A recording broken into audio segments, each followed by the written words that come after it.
Hey guys, my name is Sam, aka Mr. Two Pairs Minimum, and today we're going to take a look at the Dunk Low by Nike and Off-White in the Lot 23 colorway.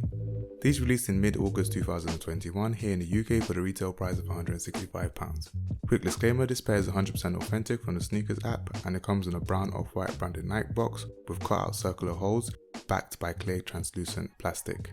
It has the production SKUs on the lid and the style code is DM1602126. Opening up the box, the shoes come in orange branded Off-White wrapping paper. No extra accessories come with this pair, although I do like the duct tape customized deconstructed design. We're not here for the box, so let's get right into the shoes.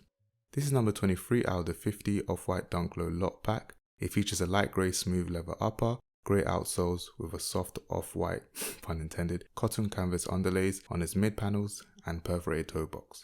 The same material is used on the Persian blue padded foam tongue with Off-White branded insoles and blue zip tag. It's then finished off with a coral red bungee cord overlay. Overall, the materials on these are very nice. It feels premium with the till hit and lot number details. These are one of the better colorways of the pack, but these aren't a 2 pairs minimum for me. But that's just my opinion, so now it's time for yours. Did you manage to pick these up? Let me know what your favorite colorway is, and thanks for watching. Please comment coral to show me you watch this video to the end. It's Samuel Sago on my social media links, and apart from that, have a good day.